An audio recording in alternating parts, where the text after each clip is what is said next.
everyone, welcome back to our YouTube channel MJ and PJ Commerce Classes. Plus 2 business സ്റ്റഡീസിലെ first ചാപ്റ്ററായ nature and significance of മാനേജ്മെൻറ്റിൻ്റെ രണ്ടാമത്തെ ക്ലാസ്സാണിത്. First ക്ലാസ്സിൽ നമ്മൾ മാനേജ്മെൻറ്റിൻ്റെ ഡെഫിനിഷനും ഫീച്ചേഴ്സുമാണ് പഠിച്ചത്. ഇന്ന് നമ്മൾ പഠിക്കാൻ പോകുന്നത് മാനേജ്മെൻറ്റ് ഓബ്ജക്റ്റീവ്സും ഇമ്പോർട്ടൻസുമാണ്. സോ നമുക്ക് ഫസ്റ്റ് ടോപ്പിക്കിലേക്ക് കിടക്കാം. Objectives of management. നമുക്കറിയാം, ഏതൊരു ബിസിനസ് ഓർഗനൈസേഷനും ഒരു കൂട്ടം ഗോൾസ് അല്ലെങ്കിൽ ഓബ്ജക്റ്റീവ്സ് ഉണ്ടാവും. ഒരു ബിസിനസ് ഓർഗനൈസേഷനിലെ ഓരോ ആക്ടിവിറ്റീസും ഈ ഓബ്ജക്റ്റീവ്സ് അല്ലെങ്കിൽ ഗോൾസ് അച്ചീവ് ചെയ്യുന്നതിന് വേണ്ടി ഉള്ളതായിരിക്കും. ഈ ഓബ്ജക്റ്റീവ്സ് ഇഫക്റ്റീവായും എഫിഷ്യൻ്റായും അച്ചീവ് ചെയ്യുന്നുണ്ടെന്ന് ഉറപ്പുവരുത്തുക എന്നത് മാനേജ്മെൻറ്റിൻ്റെ ഉത്തരവാദിത്തമാണ്. നമുക്ക് മാനേജ്മെൻറ്റ് ഓബ്ജക്റ്റീവ്സിനെ മെയിനായി പറയുകയാണെങ്കിൽ മൂന്നാക്കി തിരിക്കാം. First one organisational objective, second one social objectives, and third one personal objectives. ഇത് നമുക്ക് ഡീറ്റെയിൽഡ് ആയിട്ട് നോക്കാം. First one organisational objectives. സാധാരണഗതിയിൽ നമ്മൾ വിചാരിക്കും പ്രോഫിറ്റ് മാക്സിമൈസേഷൻ മാത്രമാണ് ഒരു മാനേജ്മെൻറ്റ് ഓബ്ജക്റ്റീവ് എന്നത്. പക്ഷെ അത് ശരിയല്ല. മാനേജ്മെൻറ്റിന് ഒരു കൂട്ടം ഓബ്ജക്റ്റീവ്സ് അച്ചീവ് ചെയ്യാനുണ്ട്. ഈ ഓബ്ജക്റ്റീവ് അറ്റൈൻ ചെയ്യുന്നതിനോടൊപ്പം തന്നെ കോസ്റ്റ് കുറയ്ക്കാനും കോസ്റ്റ് റെഡ്യൂസ് ചെയ്യാനും ഓർഗനൈസേഷൻ്റെ പുരോഗതി ഉറപ്പുവരുത്താനും മാനേജ്മെൻറ്റ് ശ്രമിച്ചുകൊണ്ടേയിരിക്കും. ഒരു ബിസിനസ് സ്ഥാപനം വിജയിക്കണമെങ്കിൽ ആ ഓർഗനൈസേഷനുമായി ബന്ധപ്പെട്ട എല്ലാവരും ഹാപ്പിയും സാറ്റിസ്ഫൈഡും ആയിരിക്കണം.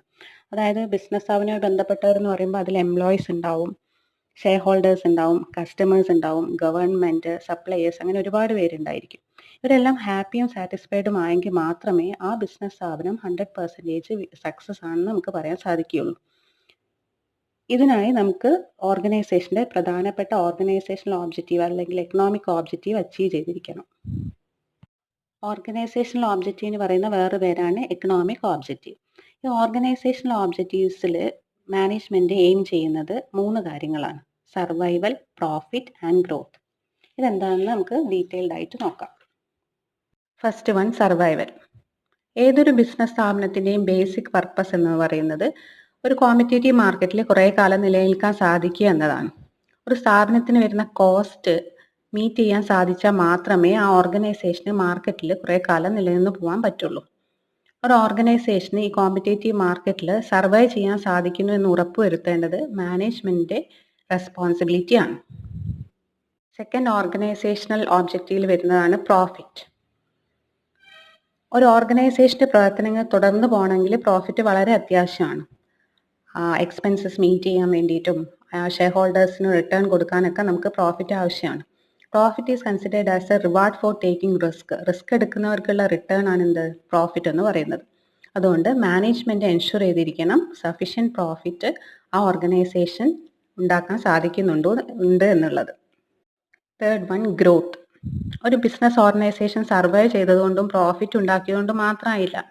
ആ ഇൻഡസ്ട്രിയിലെ മാർക്കറ്റ് ഷെയർ വർദ്ധിപ്പിച്ചാൽ മാത്രമേ ഒരു ഓർഗനൈസേഷന് വളരാൻ സാധിക്കുകയുള്ളൂ. ഇതെങ്ങനെ പോസിബിൾ ആവും? റിസോഴ്സ് എല്ലാം മാക്സിമം യൂട്ടിലൈസ് ചെയ്തും സ്ട്രാറ്റജീസിലെല്ലാം മാറ്റം വരുത്തിയും ഒരു ബിസിനസ് ഓർഗനൈസേഷന് ഗ്രോത്ത് എൻഷുർ ചെയ്യാൻ സാധിക്കും. ഒരു ഓർഗനൈസേഷൻ ഗ്രോ ചെയ്യുന്നുണ്ടോ ഇല്ലയോ എന്ന് നമുക്ക് എങ്ങനെ മനസ്സിലാക്കാൻ പറ്റും? ആ ഓർഗനൈസേഷൻ്റെ സെയിൽസ് വോളിയം ചെക്ക് ചെയ്താൽ മനസ്സിലാവും. പ്രോഡക്ട്സിൻ്റെ നമ്പർ, എത്ര പ്രോഡക്ട്സ് അവർ പ്രൊഡ്യൂസ് ചെയ്യുന്നുണ്ടെന്ന് നമുക്ക് മനസ്സിലാക്കിയാൽ ഗ്രോ ചെയ്യുന്നുണ്ടോ എന്ന് മനസ്സിലാക്കാൻ പറ്റും. നമ്പർ ഓഫ് എംപ്ലോയീസ് കൂടുന്നുണ്ടോ എന്ന് നോക്കിയാൽ നമുക്ക് മനസ്സിലാക്കാൻ പറ്റും. എങ്ങനെയാണ് സാധിക്കുക? സെയിൽസ് വോളിയം ഇൻക്രീസ് ചെയ്യുക എന്നുള്ളത് എന്തിൻ്റെ ഇൻഡിക്കേഷനാണ്? ആ ഇൻഡസ്ട്രി അല്ലെങ്കിൽ ആ ബിസിനസ് വളരുന്നതിൻ്റെ ലക്ഷണമാണ് സെയിൽസ് വോളിയം ഇൻക്രീസ് ആവുന്നത്.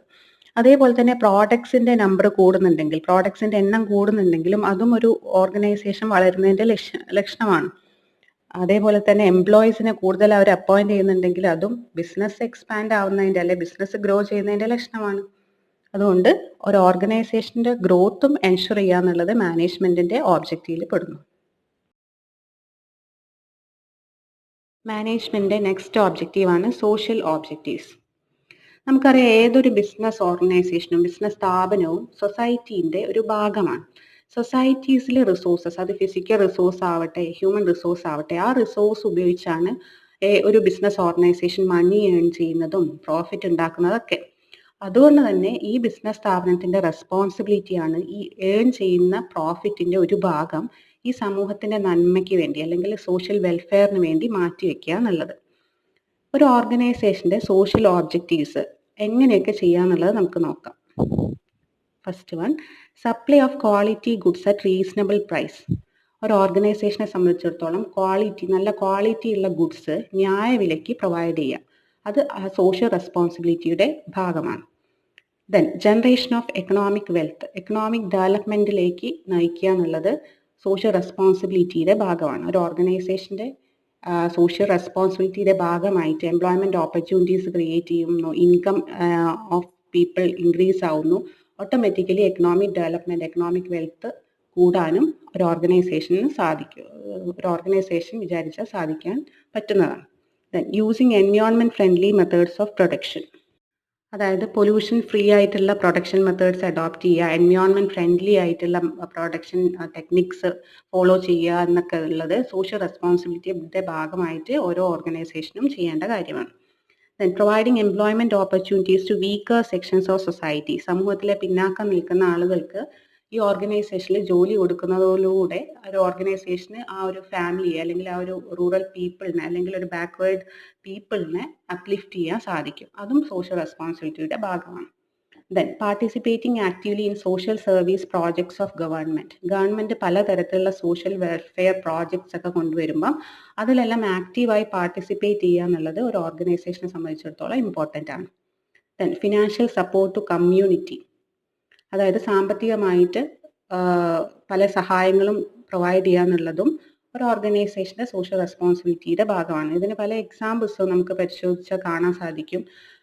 Tata steel, ITC, Indian tobacco company ആണ് ITC company, ITC, Asian paints എന്നീ കമ്പനികളൊക്കെ റൂറൽ ഡെവലപ്മെൻറ്റിന് വേണ്ടിയിട്ട് പല കാര്യങ്ങളും ചെയ്യുന്നുണ്ട്.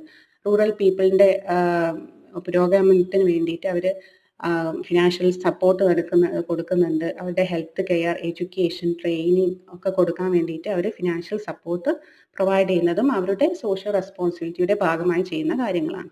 ഇത്രയാണ് സോഷ്യൽ ഓബ്ജക്റ്റീവ്സ് ഓഫ് മാനേജ്മെൻറ്റിൽ വരുന്നത്. ഓബ്ജക്റ്റീവ്സ് ഓഫ് മാനേജ്മെൻറ്റിൽ നമ്മൾ അടുത്തതായി പഠിക്കാൻ പോകുന്നത് പേഴ്സണൽ ഓബ്ജക്റ്റീവ്സ് ആണ്. പേഴ്സണൽ ഓബ്ജക്റ്റീവ്സിന് പറയുന്ന വേറെ പേരുകളാണ് ഹ്യൂമൻ ഓബ്ജക്റ്റീവ്സ്, ഇൻഡിവിജ്വൽ ഓബ്ജക്റ്റീവ്സ് എന്നൊക്കെ.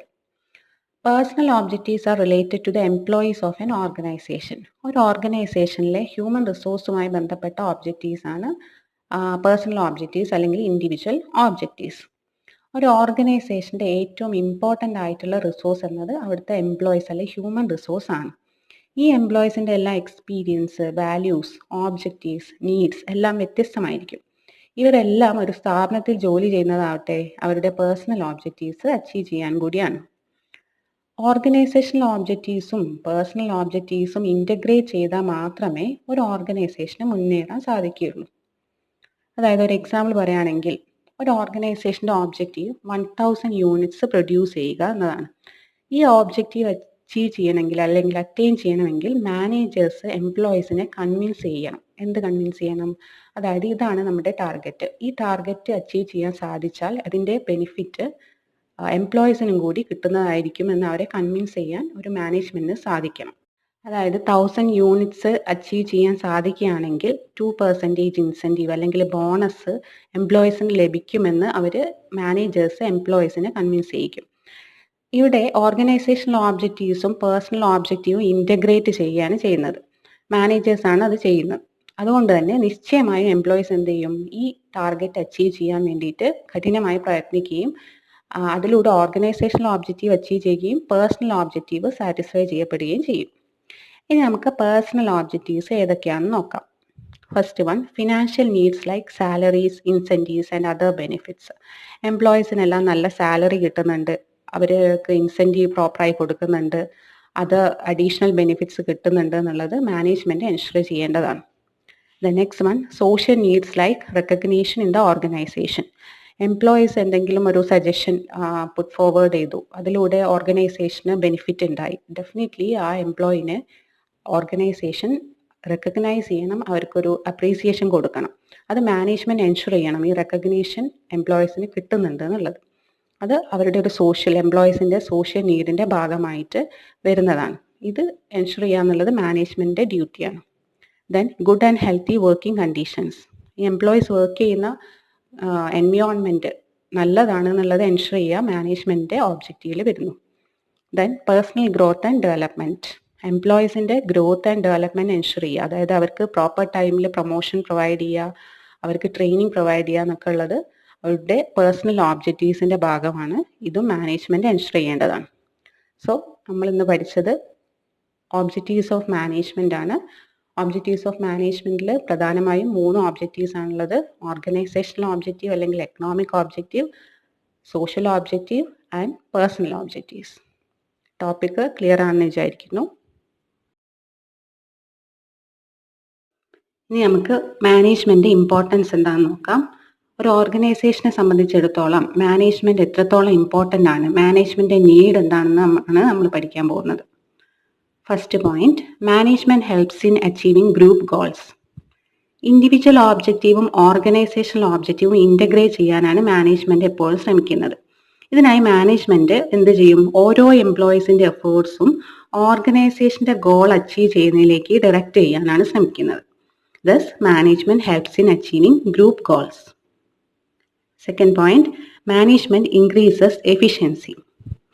Planning, organizing, directing, staffing and controlling എന്നീ മാനേജ്മെൻറ്റ് ഫങ്ഷൻസ് പ്രോപ്പറായി ചെയ്യുന്നതിലൂടെ മാനേജ്മെൻറ്റ് കോസ്റ്റ് കുറയ്ക്കാനും അതേപോലെ തന്നെ പ്രൊഡക്ടിവിറ്റി കൂട്ടാനും ശ്രമിക്കുന്നുണ്ട്. ഈ കോസ്റ്റ് കുറയ്ക്കുന്നതിനും പ്രൊഡക്ടിവിറ്റി കൂട്ടുന്നതിനും നമ്മൾ പറയുന്ന പേരെന്തായിരുന്നു?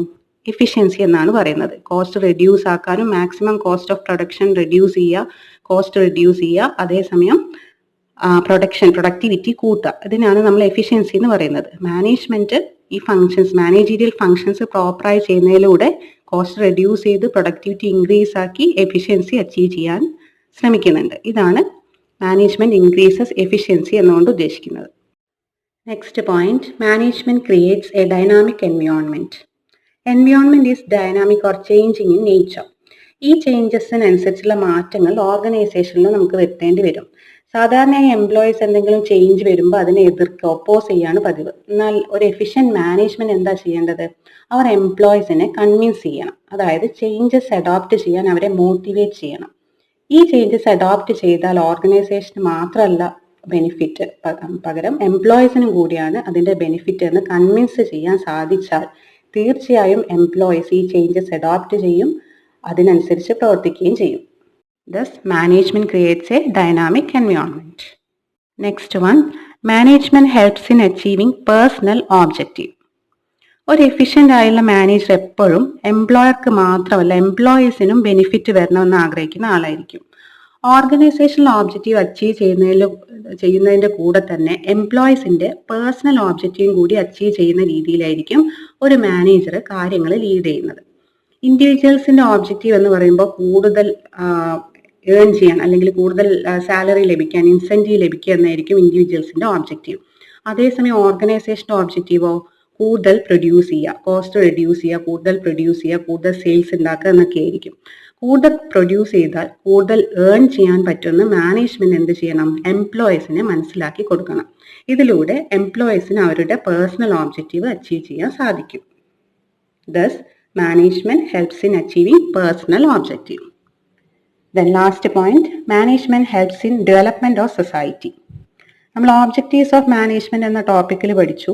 ഒരു മാനേജ്മെൻറ്റിന് ഒരു കൂട്ടം ഗോൾസ് ഉണ്ട്, ഒരു കൂട്ടം ഒബ്ജക്റ്റീവ്സ് ഉണ്ട്. അതിൽ ഏറ്റവും പ്രധാനപ്പെട്ട ഒരു ഒബ്ജക്റ്റീവാണ് സോഷ്യൽ ഒബ്ജക്റ്റീവ് എന്ന് പറയുന്നത്. ക്വാളിറ്റി ഗുഡ്സ് പ്രൊഡ്യൂസ് ചെയ്തും നല്ല സാലറി പ്രൊവൈഡ് ചെയ്തും എംപ്ലോയ്മെൻറ്റ് ഓപ്പർച്യൂണിറ്റി ക്രിയേറ്റ് ചെയ്തും എല്ലാം മാനേജ്മെൻറ്റ് സൊസൈറ്റിയുടെ ഡെവലപ്മെൻറ്റിന് സഹായിക്കുന്നു. കൂടാതെ പ്രൊഡക്ഷൻ ഇൻക്രീസ് ചെയ്യുന്നതിലൂടെ അല്ലെങ്കിൽ പ്രൊഡ്യൂസ് ചെയ്യുന്ന പ്രോഡക്റ്റിൻ്റെ ക്വാണ്ടിറ്റി കൂട്ടുന്നതിലൂടെ ഒരു രാജ്യത്തിൻ്റെ ഗ്രോസ് ഡൊമസ്റ്റിക് പ്രോഡക്റ്റ് ഇൻക്രീസ് ചെയ്യാനും മാനേജ്മെൻറ്റ് സഹായിക്കുന്നു. Thus management helps in the development of society also. അപ്പോൾ നമ്മൾ മാനേജ്മെൻറ്റ് ഇമ്പോർട്ടൻസ് പഠിച്ചു, ഒരു ഓർഗനൈസേഷനിൽ മാനേജ്മെൻറ്റ് എത്രത്തോളം ആവശ്യമാണെന്ന് പഠിച്ചു. ഈ ടോപ്പിക് നിങ്ങൾക്ക് ക്ലിയർ ആണെന്ന് വിചാരിക്കുന്നു. ബാക്കി ടോപ്പിക്സ് നമ്മൾ അടുത്ത ക്ലാസ്സിൽ ഡിസ്കസ് ചെയ്യും. വീഡിയോ ഇഷ്ടപ്പെട്ടാൽ please subscribe, like and share. Thank you.